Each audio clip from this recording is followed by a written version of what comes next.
নমস্তে মিত্রগণ, আজকে আলোচনা করব শ্রাবণ মাসে শিবের ব্রত কথা। শ্রাবণ মাসের মাহাত্ম্য। শ্রাবণ মাস মহাদেবের প্রিয় মাস হিসেবে হিন্দু ধর্মে বিশেষ মর্যাদা পেয়েছে। এই মাসে ভগবান শিবের বিশেষ পূজা অর্চনা করা হয় এবং প্রতি সোমবার শিব ভক্তরা ব্রত পালন করে থাকেন। শ্রাবণ মাসে পৌরাণিক কাহিনী। পুরাণ অনুসারে শ্রাবণ মাসে সমুদ্র মন্থন ঘটেছিল। সেই সময় সমুদ্র থেকে হলাহল বিষ উত্থিত হলে সৃষ্টি রক্ষার জন্য মহাদেব নিজ কণ্ঠে বিষ ধারণ করে। বিষের প্রভাবে তার কণ্ঠ নীল হয়ে যায়, যে কারণে তিনি নীলকণ্ঠ নামে পরিচিত। বিষের জ্বালা প্রশমনের জন্য দেবী পার্বতী তার স্তন দুগ্ধ পান করিয়ে দেবাদিদেবের সমস্ত জ্বালা প্রশমন করেছিলেন। শ্রাবণ সোমবার ব্রত পালনের নিয়ম মূল বিধি। শ্রাবণ মাসের প্রতি সোমবার বিশেষ ব্রত পালন করা হয়। এই ব্রতে নির্জলা উপবাস রাখা হয় এবং সন্ধ্যায় শিব পূজা করা হয়। যারা পূর্ণ উপবাস করতে পারে না তারা নিরামিষ খাবার খেতে পারেন। পূজার নিয়ম। প্রারম্ভিক প্রস্তুতি। ভোরে উঠে স্নান করে পরিষ্কার পোশাক পরিধান করুন। ঘরে বা মন্দিরে পূজার স্থান পরিষ্কার করুন, গঙ্গাজল ছিটিয়ে পবিত্র করুন। পূজার সামগ্রী: গঙ্গাজল বা পবিত্র জল, কাঁচা দুধ, বেলপাতা, ধুতুরা ফুল, আকন্দ ফুল, চন্দন, মধু, ঘি, সিদ্ধি বিশেষ পাতা, আতপ চাল, জব। অভিষেক পদ্ধতি: শিবলিঙ্গে গঙ্গাজল, দুধ, ঘি, মধু, সিদ্ধি এবং দই দিয়ে অভিষেক করুন। শিবের প্রিয় নৈবেদ্য। গ্রহণযোগ্য নৈবেদ্য শিবের প্রিয় জিনিসগুলো হলো: বেলপাতা সবচেয়ে প্রিয় নৈবেদ্য। ধুতুরা ফুল পুত্র লাভের জন্য বিশেষ ফলদায়ক। আকন্দ ফুল, লাল এবং সাদা আকন্দ ফুল মোক্ষ লাভের জন্য। স্বামী পাতা শনিদেবের সাথে শিবকে সন্তুষ্ট করে। ভাং শিবের অত্যন্ত প্রিয় নৈবেদ্য।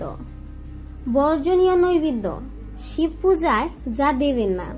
তুলসী পাতা, কারণ শিব তুলসীর স্বামী জলন্ধরকে বধ করেছিলেন।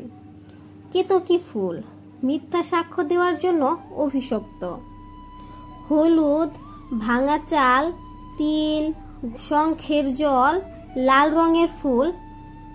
শ্রাবণ সোমবার ব্রতকথা প্রধান কাহিনী।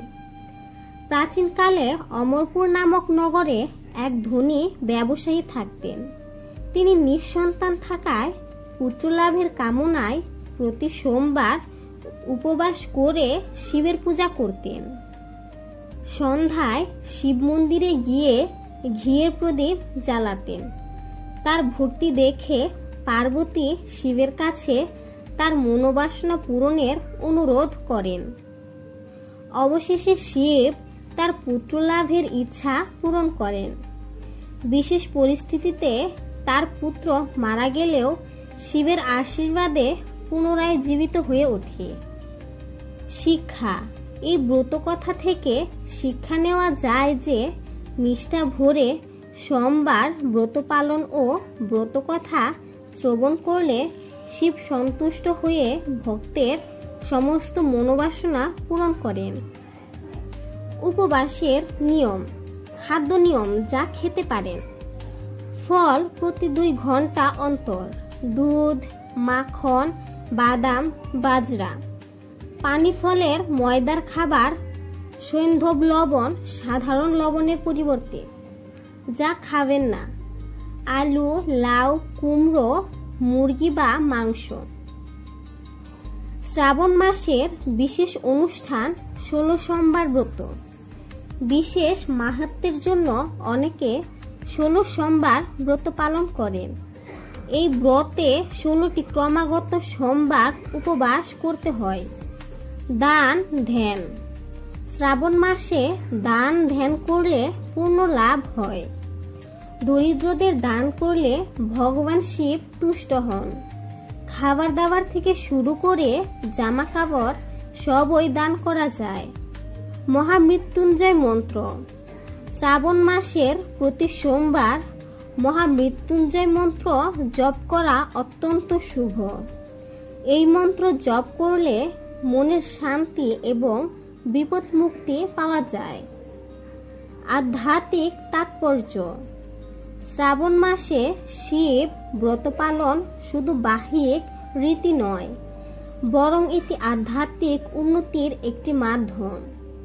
এই মাসে ভক্তি ভরে শিবের আরাধনা করলে জীবনে শান্তি, সমৃদ্ধি এবং আধ্যাত্মিক উন্নতি লাভ হয়।